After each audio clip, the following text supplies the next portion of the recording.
Eso no es inteligencia artificial como nos lo muestra Hollywood. Inteligencia artificial y computación cuántica. Y digamos, ¿cuál es la diferencia ahí de computación cuántica a inteligencia artificial? Entonces yo saco a ChatGPT y tomo fotos y le digo, devuélveme la foto marcándome cuál es el de guiso y cuál es el de ensalada. Y ya te voy a explicar cuál es ese concepto de humano aumentado. Bienvenidos al cuarto capítulo de Un Paso para Volar, el podcast del Solar. Hoy tenemos un invitado muy especial, Jean-Philippe Bernier, está aquí conmigo. Jean, por favor, preséntate a nuestro público. Hola Juan Manuel, a todos los amigos del Solar, soy Jean-Philippe Bernier, un saludo con la mejor energía. Bueno, ¿qué les cuento? 42 años, trabajo en tecnología, inteligencia artificial desde hace unos 22 años, computación cuántica también hace 11 años, 12 años, emprendedor, me encanta resolver problemas, retos empresariales a través de tecnología y feliz de estar acá con ustedes. Muchas gracias, Jean. Felices de tenerte acá. Como lo dijo Jean, Jean es un empresario, en estos momentos lidera su empresa AnyQ, ya vamos a hablar del tema, pero por ahora, Jean, cuéntanos cómo fueron tus principios en programación, en tecnología, en emprendimiento. Bueno, esa toca devolvernos bastante en la historia. Hagámoslo, Yo, tenemos el co- tiempo. yo comencé a escribir código y la historia es mi mamá, que tenía una empresa, un laboratorio de control de calidad. Por allá en el año 87-88 me deja un computador, un IBM 286, Ujú. ahí en la habitación. Ella compra dos computadores para la empresa, no logran conectar bien, como que no los usan y va y me deja un computador ahí en el cuarto. Y yo comienzo a decir, bueno, ¿y con esta cosa qué puedo hacer? Y encuentro un libro de esos de Larousse, ¿cómo era? De las enciclopedias Larousse, uno que era específico de sistemas, y comienzo yo con el libro este y encuentro que está el DOS, QBasic, y que comienza uno a escribir unas como sentencias, como oraciones, y el computador hace algo, ¿no? Código, sí. Y entonces comienzo a escribir mis primeros programas, imprimo toda la ayuda, todo el manual de QBasic, que fue mi primer lenguaje de programación, en estas impresoras de punto, esas que hacían un ruido desastroso.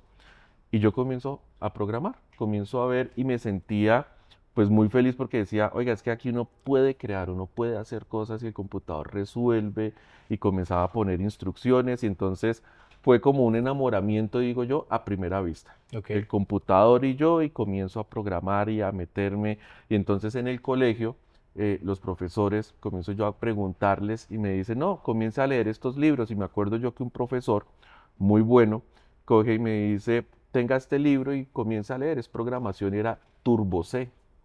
Y comienzo yo a meterme en Turbo C y quedo totalmente enamorado de la programación. ¿Y más o menos en qué grado? O sea, ¿estabas en el colegio? Sí, yo tendría 7 años, Ush, muy joven, estaba muy súper chiquito. pequeño, estaba súper pequeño y me engancho ahí. Ok. Y comienzo yo en ese computador y bueno, hacerle todos los daños, entonces tocaba formatearlo, lo desconfiguraba porque yo probaba de todo. Y sigo mi historia ahí, entonces mi mamá como que ve que a mí me gusta el tema y me va actualizando el computador cada rato, y yo sigo mi proceso aprendiendo, y entonces comienzo a experimentar otros lenguajes, paso a C++, ahí como para hacer la historia rápida me paso a Java en el 96, comienzo a entender este tipo de programación, pero hubo una conexión importante que cuando yo tenía más o menos unos 11 años, encuentro un libro que se llama Una breve historia del tiempo, de Stephen Hopkins, que no tiene mucho que ver con tecnología o de pronto nada, pero me introduce a la ciencia y me introduce a la física. Y esa conexión, en ese libro escucho o leo por primera vez dos cosas que me marcaron: inteligencia artificial y computación cuántica.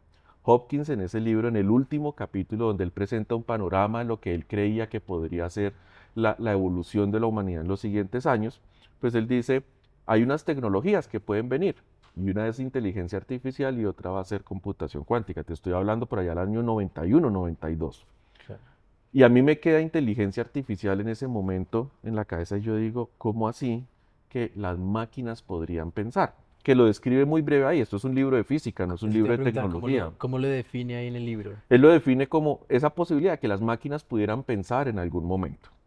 Y yo conecto con ese término. Y entonces comienzo también a estudiar con lo poco que se encontraba de inteligencia artificial para la época.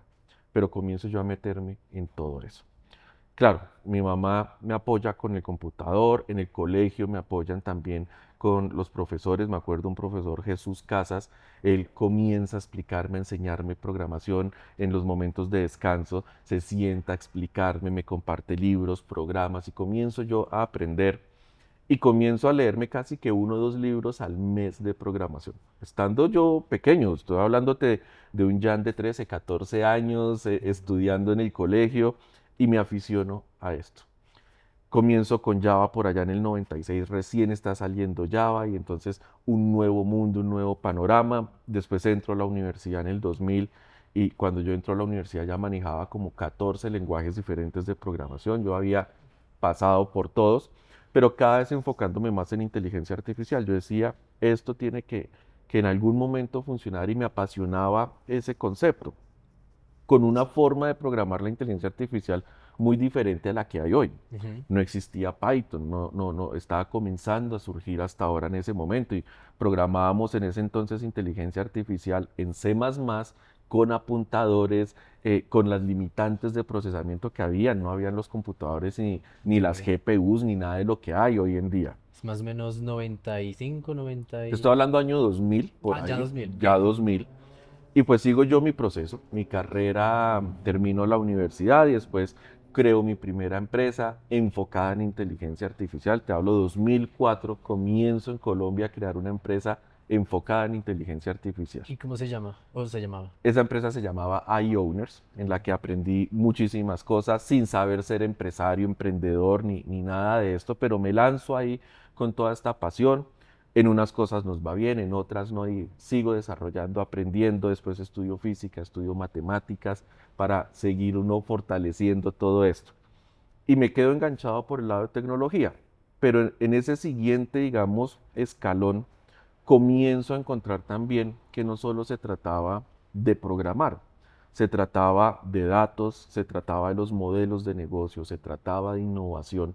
Entonces comienzo a complementar un poco también este panorama y esa perspectiva. Me paso los 2000, la de los 2010, también estudiando todo este proceso, desarrollando soluciones, aprendiendo, cayéndome, porque pues esto es una cosa que uno sube, baja, va hacia atrás, va hacia adelante. Sí, El emprender nunca es una línea recta sí. al éxito. Y pues gozándome todo esto, por allá en el 2013, 2014, decido meterme también en computación cuántica porque pues conecta con esa pasión mía por la ciencia y comienza a surgir que la computación cuántica comenzaba a parecer que se iba a volver real en ese 2014.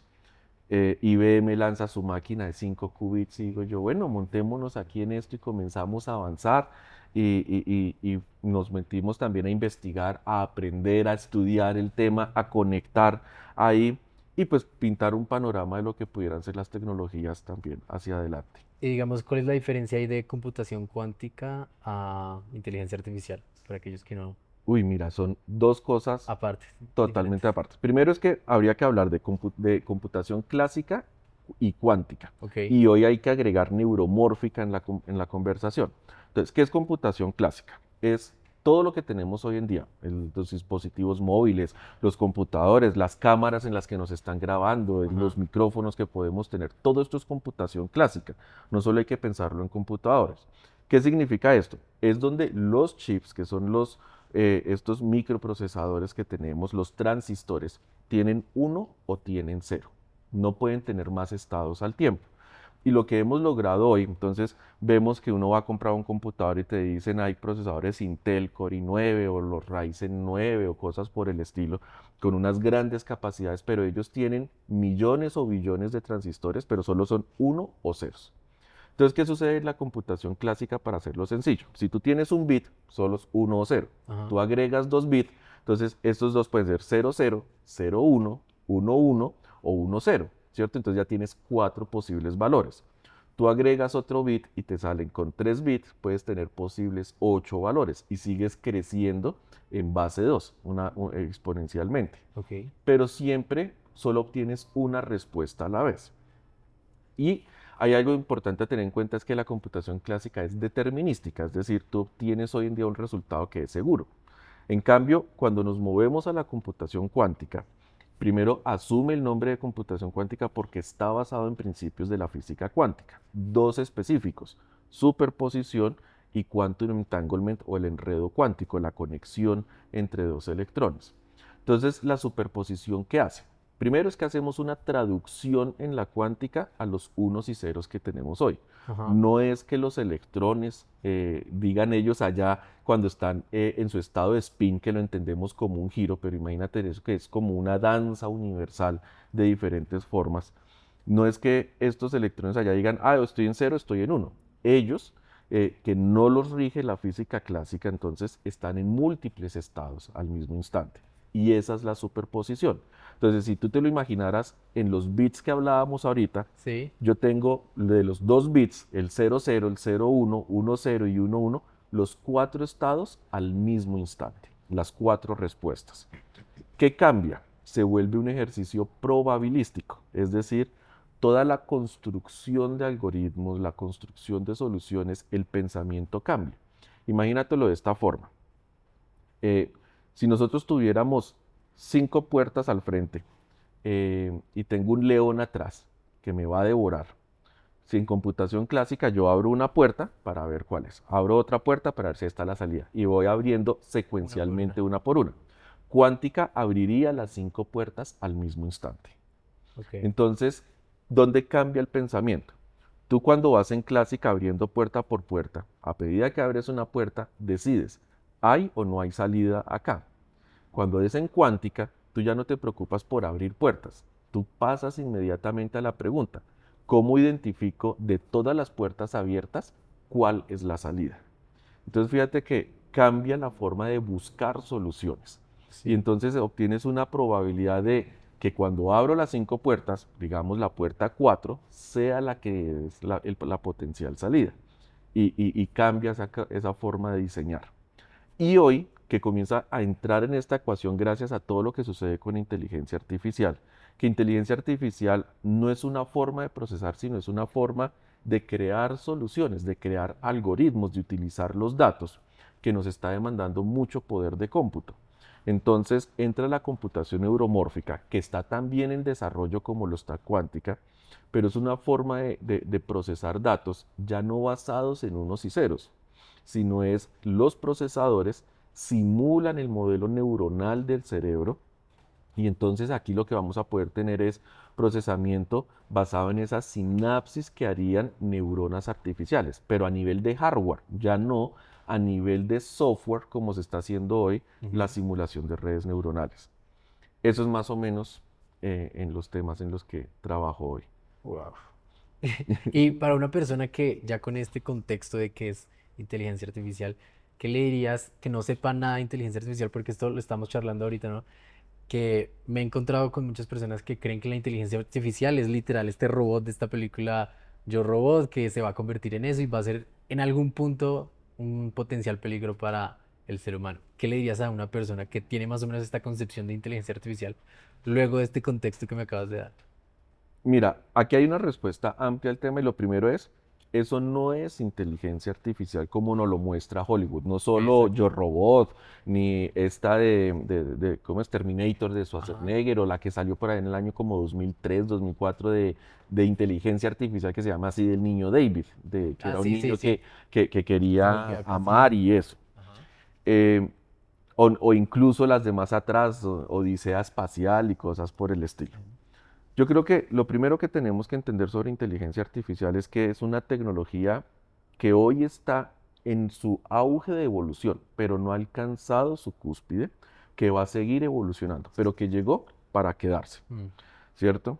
Debemos entender inteligencia artificial y a mí me gusta hablarlo desde un mundo real. ¿Cuáles son las limitantes que tiene hoy? Hoy tenemos cosas maravillosas de inteligencia artificial, todo lo que ha sacado OpenAI, Microsoft, Google, Amazon y tantos otros jugadores, ChatGPT, Gemini, todo eso es muy interesante, pero hay que entender cuáles son las limitantes que también tiene la inteligencia artificial de hoy. Entonces, primero pongamos un concepto. Inteligencia artificial es la capacidad de aprendizaje de una máquina, basado en ciertas estructuras o tipos de datos. Ujú. Entonces, tratemos de compararlo a nosotros los humanos. Nosotros los humanos, que nuestro cerebro es maravilloso, Nosotros vemos un área en la que podemos estar en este momento. Imagínate y pongamos a toda nuestra audiencia a imaginarse. Están de pronto mirando o escuchando este podcast en su habitación, en un restaurante, van de pronto en el bus, en el metro, ¿cierto? En el área en el que vayan, sus sentidos le están permitiendo identificar una cantidad de cosas. Vemos colores, escuchamos sonidos, vemos otras personas y automáticamente nuestro cerebro todo eso lo está reconociendo y está generando un aprendizaje.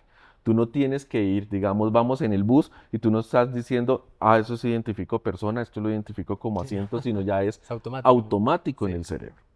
Sin embargo, la inteligencia artificial es totalmente diferente su esquema de aprendizaje y entendámoslo desde sus limitantes. Aprende, ¿cierto? En unas cosas pudiera parecer que lo hiciera mejor que nosotros, ¿cierto? Pero tiene algunas limitantes. Primera limitante, la inteligencia artificial, el lenguaje básico en el que está son unos y ceros. Nosotros no pensamos en unos y ceros, ¿cierto? Entonces, cuando estamos hablando de unos y ceros que se vuelven estas cadenas de bits gigantescas, pues fíjate que eso comienza a poner una limitante ahí. ¿Cómo podemos representar estados complejos de la realidad? Y entonces yo te digo estados complejos de la realidad, que aquí ya hasta al humano se le vuelve difícil. ¿Qué pasaría si yo te digo, dame una definición de amor? Se vuelve una pregunta compleja, Sí, ¿cierto? claro. Dame una definición de perdón. Se vuelve una pregunta compleja incluso para nosotros de humanos. Ahora Sí. imagínate representar eso en unos y ceros. No Entonces, es, no es fácil. sí, no. Primera limitante. Segunda limitante, la capacidad de procesamiento que tenemos hoy. Todo este procesamiento de volúmenes de datos. Entonces, aquí es donde comenzó a surgir, póngale GPUs a los computadores si quiere trabajar en inteligencia artificial para que pueda procesar más rápido. El procesamiento de inteligencia artificial depende, para conectar con toda esta parte de la capacidad de procesamiento, depende de algoritmos matemáticos o de modelos matemáticos, estadística, probabilidad, cálculo. Para ponerlo de forma sencilla, la gran mayoría del machine learning está basado en estadística y probabilidad. Tú encuentras algoritmos como las regresiones, están basados en modelos estadísticos la gran mayoría. Vas a algoritmos como son los de clustering, como los de clasificaciones y la gran mayoría comienza a caer en modelos probabilísticos. Y esos dos, que son estadística y probabilidad, son aplicaciones del mundo de la matemática, del cálculo, finalmente. Tú vas al mundo del deep learning que se llama hoy, donde son las redes neuronales artificiales y cosas muy similares, caes en un mundo altamente probabilístico, basado en otros modelos de cálculo, donde uno habla cálculo, álgebra lineal, ¿cierto? Y entonces ya comienzan a entrar los conceptos de transformadores. Pero ¿por qué quiero poner estos conceptos ahí? Porque entender el mundo desde las matemáticas, que es una forma muy bonita de entenderlo, también trae ciertas limitantes. Entonces, Sí. fíjate que si cambiamos la pregunta de describe amor en unos y ceros, ahora qué pasa si decimos dame la fórmula de amor. Eso tampoco es fácil de Sí, definir no. matemáticamente.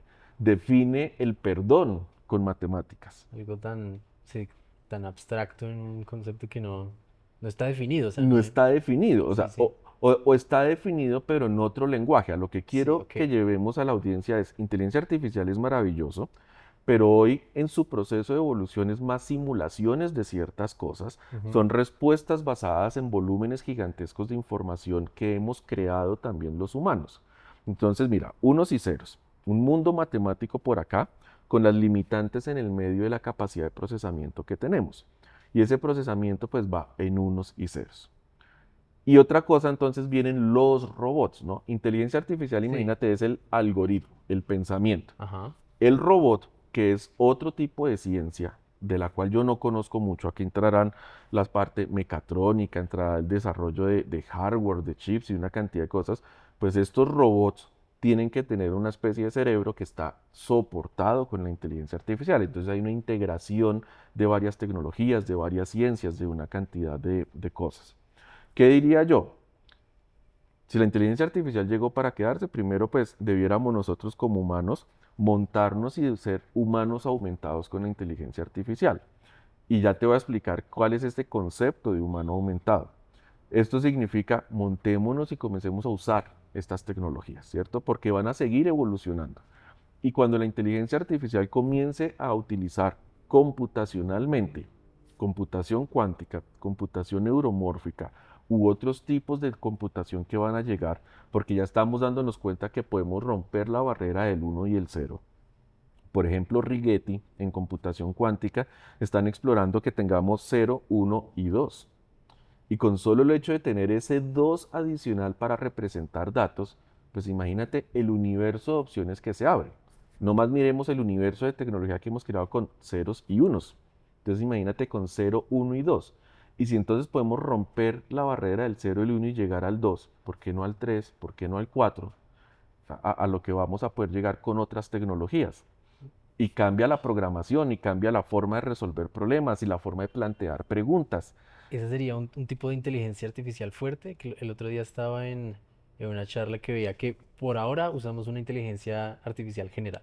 O sea, que Sí, hay generativa, estamos en generativa, no generativa. hemos llegado a general, Ok, ¿cierto? ok. Sí, que entonces esas son otras cosas que debiera uno entender de la inteligencia artificial. Sí. Inteligencia artificial, primero es que hay que decir que el marketing le estaba haciendo un gran daño a la inteligencia artificial y a muchas cosas, ¿no? Porque todo lo quieren coger, volverlo tendencia Ujú. y entonces comienzan a salir los gurús que saben de absolutamente todo porque vieron un curso en YouTube de 5 horas y ya yo Ujú. soy experto en inteligencia artificial o porque creé mi cuenta y pago ChatGPT o cualquiera de esos, yo soy Sí, experto, ¿no? Y tampoco. Esto tiene ciencia por detrás, o sea, claro. no solo la inteligencia artificial, la mayoría de tecnologías, y por qué no decirlo, todas las tecnologías tienen ciencia por detrás, tienen desarrollo de conocimiento. Entonces, inteligencia artificial que lo han puesto en una burbuja gigantesca, pues tiene muchos tipos y formas, y no todo hay que hacerlo con inteligencia artificial generativa, que es lo que es el boom de marketing de hoy. De hoy en día sí. Por ejemplo, desde hace muchos años existen agentes de acción-reacción, que es, digamos, una forma primitiva de inteligencia artificial. ¿Qué es un agente de acción-reacción? Como el cuerpo humano reacciona. Tú estás y hay una estufa caliente y tú le pones la mano, la reacción instintiva del cuerpo es quitar la mano de ahí. Sí. Si uno no se queda a ver si hago carne asada, Sí. ¿sí? Y mano asada. Entonces, agentes acción-reacción, pues han existido de muchísimas formas en ciertas máquinas, en válvulas, en sistemas de seguridad. Después hagamos la historia rápida y llega todo el mundo de la analítica, que comenzó como bueno, antes de Business Intelligence eso lo llamaban procesamiento en cubos, después viene Business Intelligence y ahora lo llamamos analítica, y entonces comienza a salir que hay analítica descriptiva, diagnóstica, predictiva, prescriptiva, y comienzan a salir formas de analítica y que han servido para muchísimas cosas. Pongámoslo en contexto real para escenarios y para nuestra audiencia. Por ejemplo, cuando entran a ver sus redes sociales, ¿cierto? Y ven el tráfico que están teniendo o su página web, Google Analytics o cualquiera de estos, pues cuando tienen esos datos ahí y le dicen a todos estos sistemas, muéstrenme una proyección de qué va a pasar la próxima semana, eso es un tipo de analítica predictiva, por Ujú. ejemplo. Cuando tú entras a una plataforma como Google Analytics, que la tenemos o la deberíamos tener todos al acceso para controlar nuestra página web, Sí. y el Google Analytics te dice unas recomendaciones de usted debería mejorar esto en su página o esto, eso es una analítica prescriptiva donde te está dando una recomendación a ti. ¿Sí? Y suena, y uno dice, ah, no, hoy es básico, pero por debajo hubo Claro. algo que cae en una pequeña rama de la inteligencia artificial y que mucha de esa analítica utiliza, por ejemplo, Machine Learning. Vámonos a otro aspecto. Queremos hacer segmentación de nuestros clientes o segmentación de las quejas que nos llegan o de casos que llegan. Puede utilizar algoritmos de clasificación, clasificaciones multiclases, clustering, que nos pueden ayudar a eso, identificando patrones y cosas en común que hay entre los diferentes datos o conjuntos de datos que tenemos. Eso es una forma de machine learning que cae en ese mundo gigantesco de inteligencia artificial, pero no es generativa, es otro tipo, digamos, más básico de inteligencia artificial, ¿cierto? Ajá. Veamos el caso, que no lo hablan mucho hoy, pero retrocedamos tal vez a 2015, 2016, no recuerdo la fecha exacta, cuando sale toda esta inteligencia artificial de Google de AlphaGo. y le gana y le ponen ese nombre de AlphaGo porque le gana al mejor jugador del mundo en este juego que se llama Go, de las fichitas negras y blancas, Ujú. que es un juego, yo no lo sé jugar, pero tiene un tablero, digamos, parecido al del ajedrez. Ajá. Tiene una serie de fichitas y lo explican como que hay tantas combinaciones o más combinaciones de las fichas que átomos en el universo, ¿cierto? Wow. Tal vez esa no sea la forma más correcta de decirlo, pero lo que quieren llevarnos es a imaginarnos que tiene muchas combinaciones de movimientos. Y llega esta inteligencia artificial que está basado en algo, digamos, el principio fuerte que tiene es aprendizaje reforzado, ¿cierto? Aprendizaje reforzado es que aprendió a ensayo y error, ¿sí? Entonces, ensayo y error, imagínate tú, uno de chiquito, muy pequeñito, aprendiendo a caminar. Entonces, ¿cómo aprende uno a caminar? Primeros pasitos me caigo, otros pasitos me caigo ya menos y hasta que comienza a dar los primeros pasos sin caerse y después entonces ahora voy a correr, entonces voy a correr, vuelvo y me caigo. Y va uno como aprendiendo de alguna forma, Y ensayo y evoluciona. error, el equilibrio y todo lo que tiene que suceder por debajo. Sí. O cuando ponen un ratoncito, en un lado le ponen queso, en el otro electricidad. Después de 2 o 3 toques eléctricos, el ratoncito Va aprende que ahí aprendiendo. no es y aprende que va al otro lado. Sí. Esa es una forma de aprendizaje reforzado. Las máquinas también pueden aprender así. AlphaGo lo entrenan mayormente con estos modelos y termina aprendiendo así. Una cifra importante, AlphaGo lo entrenan en más o menos 7 días. Y me suena maravilloso, ¿no? El pedacito de la cifra, ¿no? Es que a veces los datos para no sesgarnos Claro. utilizan 127.000 millones de procesadores para Ush. entrenarlo. Entonces ahí digo yo, ¿cuántos procesadores tenemos nosotros en el computador del laptop, de la casa? En el Sí, mejor de nada. los casos, 128 hoy, con lo que están sacando por ahí. Entonces, 128, ¿no? 127.000 millones menos 128, me faltan todavía tal vez 2 o 3 procesadores para lograrlo, ¿no? Claro. Entonces, ¿cuánto cuesta eso? ¿Cuánto genera ese procesamiento para uno realmente resolver este algoritmo? Allá hablábamos de aprendizaje reforzado. Sí. Está el deep learning, ¿cierto? Que el deep learning son las redes neuronales artificiales, hay que ponerle artificiales, que eran esos modelos primitivos o básicos que nos daban de probabilidad. Entonces vamos ampliando en neuronas, pero son modelos muy complejos computacionalmente, porque consumen mucha memoria, mucho procesamiento, hay muchos cálculos de decimales o de punto flotante, como se llama.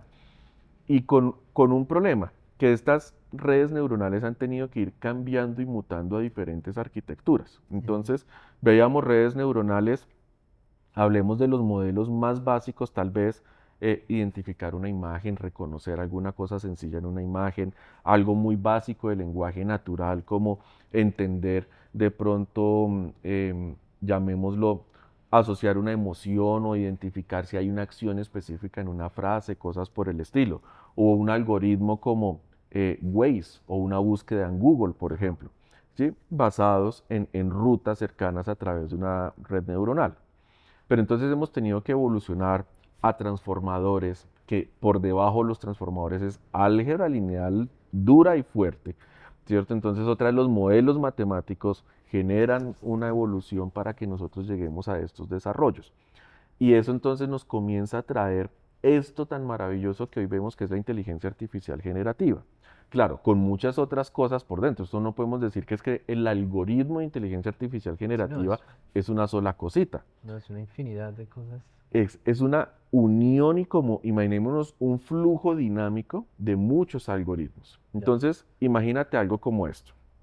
Voy a poner el ejemplo con ChatGPT, Ajá. que tal vez es la más usada hoy, independiente si es la mejor o no, pero digamos la más usada. Entonces yo le digo al ChatGPT un caso que me pasó hace unos meses muy, muy chistoso. Me envían a comprar a mí unas frutas, unas verduras al Fruver. Ajá. Entonces me ponen en la lista, me dice tomate de guiso, tomate de ensalada. Yo ya con esa pregunta dije, es más fácil computación cuántica que esta tarea, ¿no? ¿Qué decir esto? Sí, yo, ¿cómo así que tomate de guiso y tomate de ensalada? Pues tomate es tomate. Sucede que no, y llego entonces yo al Fruver y le digo a la señora, ¿dónde están, a una persona que está, ¿dónde están los tomates de guiso y los de ensalada? Siga por allá, señor. Y llego yo y una cosa llena de tomates y todos los veía iguales, ¿no? Entonces yo saco a ChatGPT y tomo fotos y le digo, ¿Cuál es? dime, márcame, devuélveme la foto marcándome cuál es el de guiso y cuál es el de ensalada. Yo dije, veamos qué pasa. Y él me devuelve la foto Ajá. y como que me pone en circulitos y me dice, estos son los de guiso, estos son los de ensalada, ¿no? ¿Qué hay detrás de esa pregunta tan importante? Fíjate y analicemos qué y tuvo que hacer el algoritmo. Yo le envío primero una foto. Entonces, detrás de la foto hay análisis de visión computacional. Ajá. Esta visión computacional primero tiene que identificar qué objetos hay y después clasificar los objetos, ¿cierto? Entonces, por detrás tiene que tener una, llamemos, base de conocimiento gigantesca que lo llevó a entender que hay tomates y que hay unos que son de guiso y unos que son de ensalada, ¿cierto? Adicionalmente, identifica eso, pero tiene que unirlo con una pregunta, ya mismo la que venía en lenguaje natural hablado, Ajá. porque en la aplicación de celular tú le hablas. Sí. Entonces, primero tuvo que hacer algo aquí, que fue el speech to text, ¿no? Convertir el audio o la voz El a texto. texto. Y después de que eso es otra serie de transformadores, otra serie de algoritmos. Y después de que lo tiene en texto, ¿cierto? Él hace el análisis y decir, tengo que entender qué es lo que me dicen acá. Entonces, imaginémonos esa forma sencilla de entender eso, para ponerlo de la forma como más plana, pues él tiene que identificar, como le enseñaban a uno en el colegio, las oraciones. ¿Dónde están los verbos? ¿Dónde están los sujetos? ¿Dónde está el complemento de la oración? ¿Cierto? Entonces, eso se llaman intentos, se llaman las acciones, las uterancias, las entidades. Entonces, él entendió allá que mi pregunta se refería a que hay dos tipos de tomates y que yo necesito saber cuál es y que le estoy pidiendo una acción. Devuélvame una imagen marcándome cuáles son los dos. Entonces vuelve a generar, después de que él procesa eso y entiende que tiene que hacer algo, que es generar una imagen, Sí. entonces él tiene que generar qué es lo que va a hacer en la imagen, entonces analiza esa clasificación de imágenes, identifica dónde están los tomates y vuelve otra vez al mundo de visión computacional a generarme la misma imagen, pero marcándome los de guiso y los de ensalada. Y en una pregunta tan sencilla, ¿cuál es el En una tomate pregunta guiso? tan sencilla y lo procesó en tal vez 2 o 3 segundos. En todo ese proceso que hace la inteligencia artificial, en todo lo que, las posibilidades que da, porque es que es una cosa demasiado gigante, es enorme. Ahorita desde AnyQ, desde Evo, ¿cómo estás implementando todo este conocimiento, toda esta, digamos, estas herramientas para brindar desde tu empresa a los empresarios, a emprendedores, a sí, empresas o agencias como nosotros, que puede aprovechar estas herramientas para dar servicios, dar soluciones a personas, a clientes? Primero entonces te cuento qué hacemos nosotros en NIQ, porque decir que somos solo una empresa de inteligencia artificial, pues quedaría un poquitico, digamos, vago Ambiguo. ahí. Ok. Nosotros nos hemos trazado una meta desde NIQ Ujú. y la meta es dos cosas principales. Ayudar a las pequeñas y medianas empresas del mundo a ser competitivas, a poder crecer, a poder también ser relevantes en su mercado. Pero una segunda que es muy importante, ayudar a que todas las personas que trabajamos en una empresa puedan tener tiempo, ayudarles a crear tiempo. Porque pues hoy vivimos en un mundo supremamente acelerado. Pongámoslo en un ejemplo para conectarlo con Evo, sencillo, y ustedes que son agencia. Crear contenido toma muchísimo tiempo. No Sí. importa si es texto, imagen, de infografías, videos, audios, toma una cantidad de tiempo, ¿cierto? No más el mismo ejemplo de esto que estamos grabando acá. Ujú. Uno es, digamos, los 30, 40, una hora de tiempo que dedicamos nosotros a la conversación. Sí. Después ustedes vienen y tienen que descargar el video, hacerle una edición, cortar cosas, ponerle, no sé, cortinillas, decorarlo. Sí. Todo eso termina siendo de pronto un trabajo que una Inmenso. conversación de una hora se puede volver 8, 10, 12 horas o tal vez más. Después hágale un copy bonito y vaya y publíquelo allá en redes y toda la Ujú. cosa. Entonces esto se vuelve tiempo. Y hay unas cosas que necesariamente tienen que hacer los humanos todavía, donde esa parte creativa, esa parte de conexión, pues De se debe sentido. tener. Exacto. Claro. Nosotros en NIQ hemos identificado que hay algunas cosas en las que podemos liberar tiempo al mismo instante que ayudamos a las empresas a crecer. Y esto se puede hacer de muchas formas y entonces ahí es donde sale Evo Ujú. y sale ahora su novia que está llegando que se llama Ada. Sí, Evo porque evolucionamos en la forma de conectar con nuestro mercado. Ayudamos a las empresas a conectar diferente con el mercado. Y esto es, imagínate esta pregunta. Tú como empresa tienes diferentes buyer persona y quieres llegar a diferentes tipos de cliente. ¿Cuánto tiempo te tomaría crear un post en una red social como LinkedIn para llegar a 10 buyer persona diferentes todos los días? es mucho tiempo. Mucho tiempo. Y Mucho hablemos tiempo. solo texto. Sí, y solo texto, Solo texto. que una persona lo puede hacer en, el otro día hablando con Mauricio, ¿cuánto demoraba él? Como Como unas 2 horas haciendo un post 2 horas diarias diarias. haciendo un post. Y va dirigido a un buyer persona únicamente. Sí, Porque no hay tiempo de hacerlo para 3, 4, 5 buyers persona. O creo contenido o trabajo, o ajá, atiendo mis clientes, ¿cierto? O estoy con mi familia, o vivo, ajá. que son todas las cosas. Entonces nosotros en NIQ ayudamos a las empresas desde un concepto que son 2 embudos que tenemos todas las empresas que crean el journey de nuestros clientes.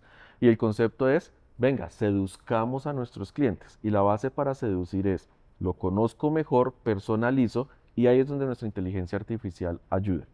Entonces, Evo crea contenido en automático por ti, basado en preferencias de tu audiencia, con contenido de tendencia y te ayuda a atraerlos y a conectar.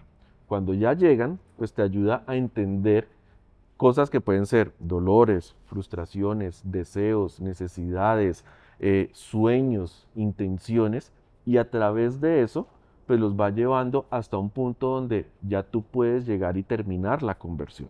Entonces se vuelve un proceso híbrido, pero es más fácil que a ti te llegue un cliente ya donde, o un prospecto, más bien digámoslo así, donde ya tienes todo claro, Ujú. él también ya tiene mucho claro y tú puedas terminar de dar ese impulsito para darse la mano y decir iniciemos, que haber repetido todo eso otro y puedas hacerlo mucho más exponencial o más acelerado, quitémosle el exponencial, sino más acelerado. Y después viene Ada, que entonces dice, ya logré que esta persona o esta empresa me compre por primera vez. Yo ahora tengo que trabajar en algo que es extiendo la relación en el tiempo. Y esta relación la voy llevando y la voy nutriendo a través de no solo vender, sino a través de conocernos, a través de seguir profundizando esa relación. Si tú tienes 2 clientes, 3 clientes como empresa, pues eso lo hace uno a mano. ¿Qué pasa si tienes 50, 500, 1000 Se o como vuelve, algunos de nuestros clientes que tienen 1,5 millones de clientes? eso es, Eso no lo haces con un CRM, no lo no, haces a mano, no lo... Entonces ahí llega Ada y Ada va cliente por cliente tuyo, todo el tiempo, constante, ayudándote a seducirlos, a desarrollar esa relación.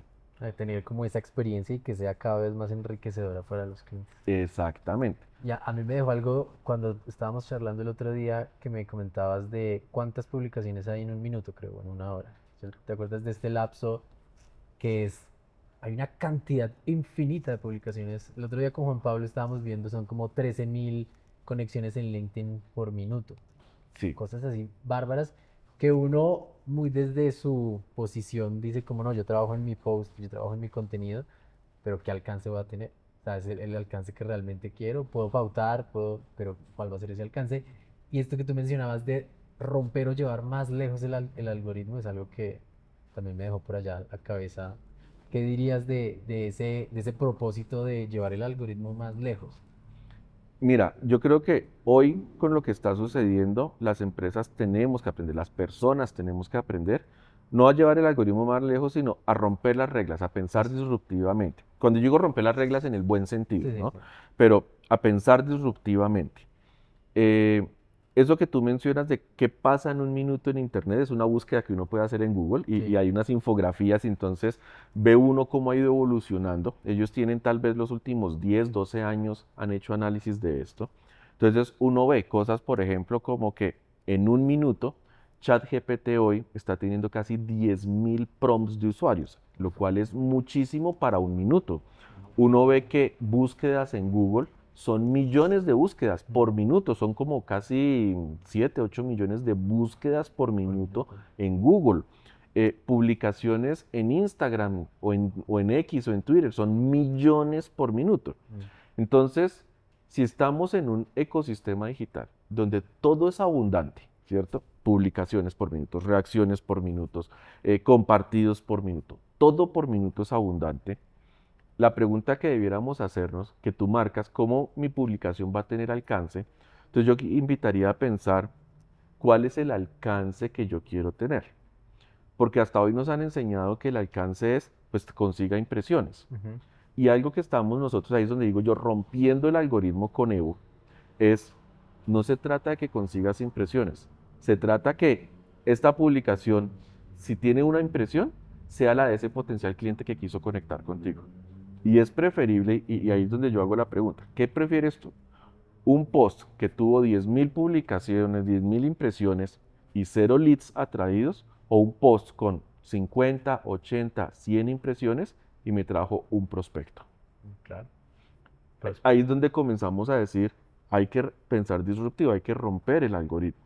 ¿Qué hace Evo? Si tú publicas una vez en una red social, tenlo por seguro que en un lapso de no más 10 o 15 minutos, tu post ya quedó por allá abajo, en cualquier feed, incluso en el feed tuyo, sea Facebook, Instagram, LinkedIn, en cualquiera. Entonces Evo lo que hace es, venga, publiquemos tal vez 6 veces, 12 veces, 24, 48 veces en el día por ti, pensando en diferentes buyer personas, pensando en diferentes tipos de conexiones. Y comienzan a llegarte diferentes prospectos que seguirás calificando y que seguirás conociendo. Ok, bueno, pues nada, Jan, muchísimas gracias.